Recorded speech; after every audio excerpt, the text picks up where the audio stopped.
Perhaps the most important thing when buying a home, besides picking the right people to help you, is knowing the costs. For reference though, in this video we'll be looking at the costs of buying a home as a first-time home buyer using QM financing with the assumption that you intend to live in it. The cost of buying a second home or an investment property is much larger, and same thing if you need to use a non-traditional product such as a bank statement loan or asset depletion and the such. We'll save that for another video. Let's split the costs into two groups. Loan costs, which will be due at closing, and intra-loan costs, which happen between when we get a contract accepted, but prior to closing. Now, pre-loan costs are often zero, meaning you typically don't pay anything just to get pre-qualified. This is why it's an excellent risk-free idea to speak to a great lender, even when home buying is just an idea. This isn't the case for me, but some lenders will charge you to obtain a credit report up front, or maybe a verification of employment, costing you anywhere from $35 to $75 for the credit, more if you need any type of repair, and another $120 possibly for a verification of employment. Again, not everybody, so ask your lender this up front.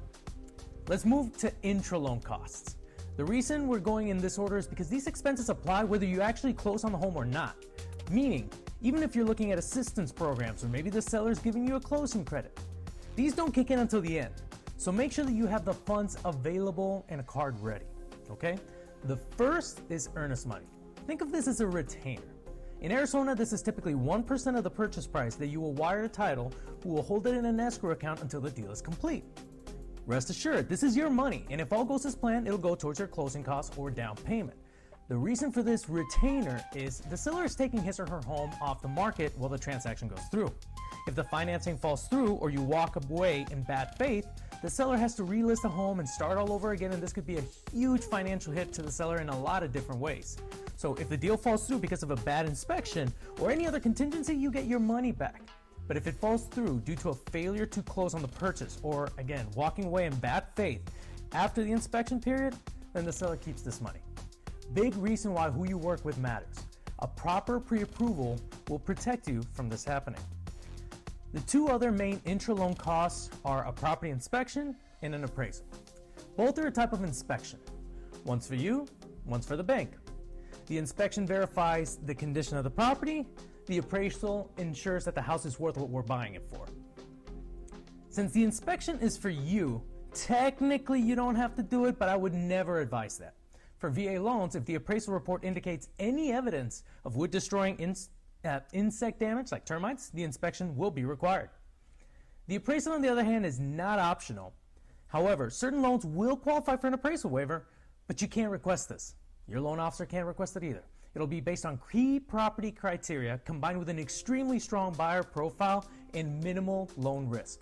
Now let's talk about the main loan costs, the funds that you'll be wiring the title at closing, basically. First, the down payment.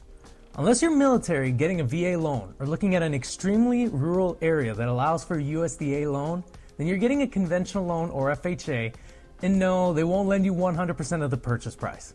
They'll lend you most of it though, 97% of it if you're a first-time home buyer with a conventional loan, or 96.5% of it with FHA, and 95% if you're not a first-time home buyer buying a primary residence.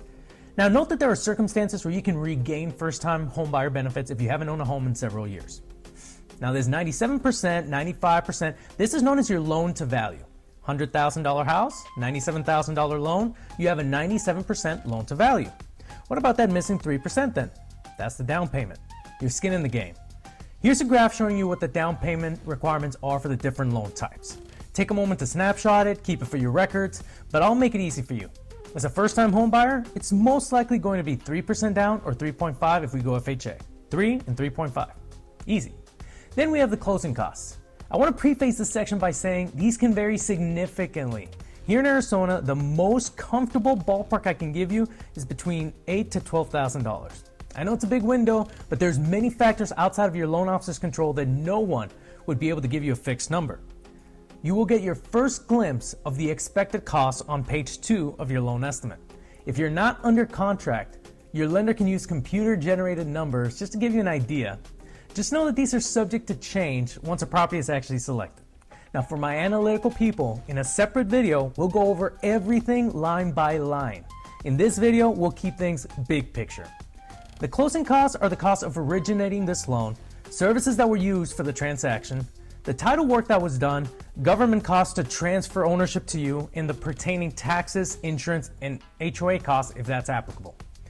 The more you're learning about the costs in the process, the better and better prepared you're feeling about your decision. Most people that successfully purchased a home and had a smooth process prepared to handle these costs. But if you need a little bit of help bridging the gap between what you have and what you're missing, contact your lender to explore assistance programs, grants, or credits that can help you get to the finish line. I hope that you got a lot of value from this video. If you did, your likes, comments, and subscriptions mean the world. Thanks for watching, and I'll catch you on the next one. Take care.